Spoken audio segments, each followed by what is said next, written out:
Hola, us vinc a explicar una història. És una història per homes. Evidentment, les dones també us pot resultar interessant, però sobretot pels homes que estan fent molt de treball de consciència i que volen desenvolupar-se a nivell personal i a nivell espiritual. I és la història d'un home que va traspassar amb edat, un home que hem detectat que d'alguna manera no podia arribar completament a la freqüència més elevada per estar en el món espiritual, perquè aspectes del seu ser estaven encara atrapats aquí, en el plànol més terrenal, per històries inacabades, i aquesta part que estava com bloquejada bé bloquejava els seus fills i bloquejava situacions que estaven inacabades.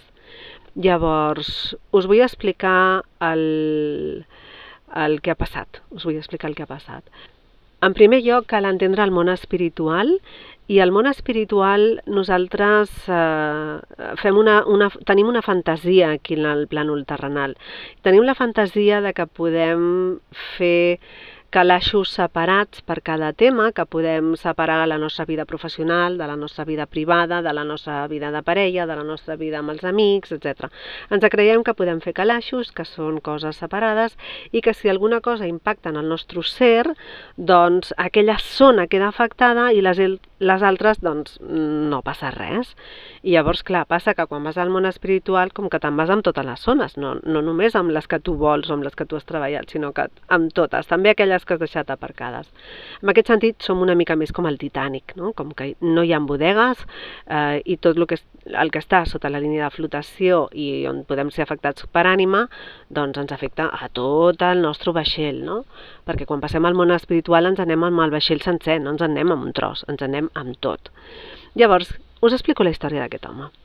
Aquest home va néixer a la postguerra, venia d'una família molt humil i que havien passat moltes dificultats durant la guerra. Evidentment, el seu pare havia format part d'un dels bàndols i la seva mare doncs, explicava molt sovint de que havia passat molta fam. I aquest home, doncs, d'alguna manera, naixia en aquest context, en un context on la societat o els que van néixer lluitaven molt per tirar endavant, i no només per no ser una càrrega per la família, sinó per poder aportar al màxim. Llavors aquest home, sense gaires recursos d'inici, doncs es va anar fent a si mateix. Va estudiar molt, va treballar molt, es va desenvolupar molt i va anar creixent molt professionalment. Aquest home es va casar i va tenir fills.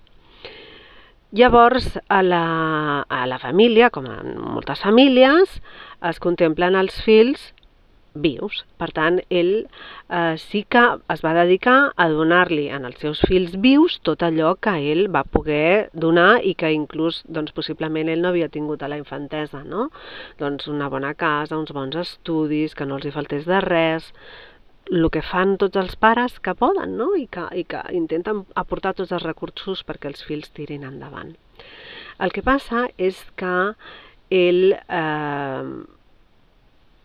no va tenir només 3 fills, en va tenir 4.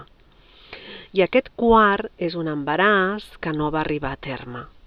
És un embaràs que no venia bé i que en un determinat mes d'embaràs doncs, es va perdre, amb conseqüent també dolor per la mare, no? Llavors, què ha passat? Que quan ha arribat en el món espiritual hi havia una part d'ell que estava aquí encallada i no se sabia el per què, no? Llavors, quan hem anat a investigar, què hem vist? Hem vist que ell es havia desenvolupat molt en l'àmbit professional i havia fet tot el possible pels fills, però per 3 dels fills. Llavors, possiblement fruit de la postguerra i amb la millor de les intencions, ell com a home va intentar ser l'home correcte, el pare correcte, la parella correcta i tenir el màxim d'esdeveniments de la vida sota el seu control. Va ser empresari, com a empresari, també dirigia. Per tant, tenir la vida sota control i dirigir formava part del seu desenvolupament. Què havia passat?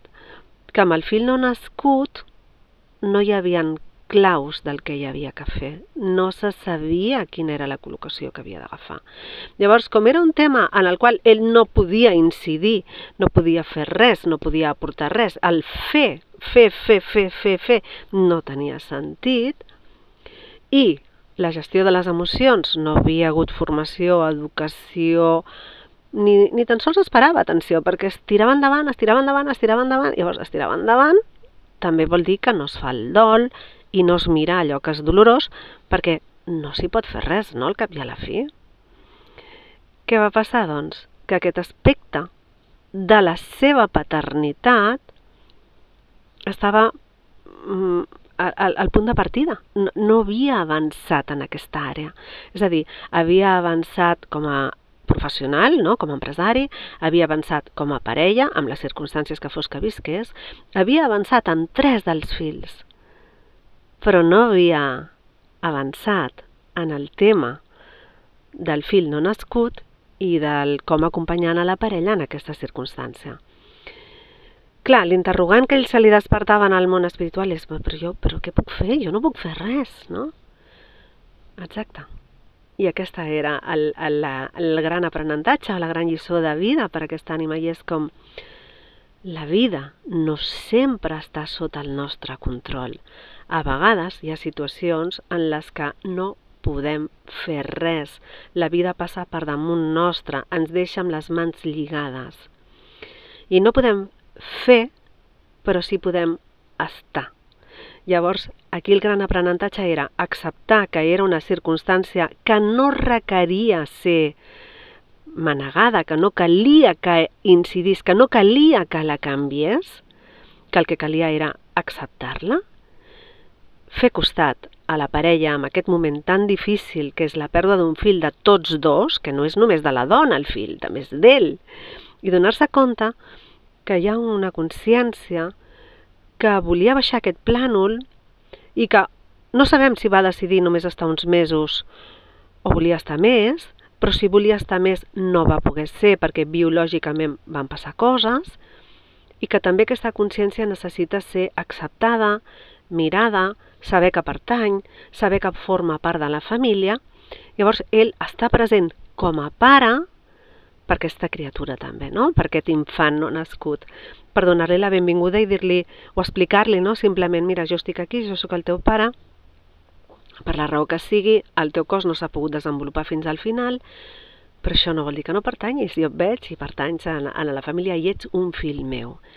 I també dir-li a la dona, no?, recordar-li a la dona que és innocent d'aquests fets, que ell també és innocent d'aquests fets, i que l'infant no nascut també és completament innocent d'aquests fets, que no hi ha cap culpable i que es puguin mirar tots sense culpabilitzar-se uns als altres, sense avergonyir-se del que ha passat, sinó podent integrar aquesta vivència que està fora del nostre control a dins de la vivència d'una ànima i dins de la família, no? Faltava aquesta miqueta que confiem que l'hem pogut guiar perquè la faci i confiem que totes les parts ara estiguin més harmòniques i que no hi hagi un calaix que es mantenia tancat i que ara l'hem pogut obrir per finalitzar el que no havíem pogut recórrer en ell, no? Així que tots els homes, benvinguts a recordar tots els fills que s'han engendrat i que no han arribat a terme, que d'alguna manera seran consciències que reclamaran un moment o altre de la vostra presència.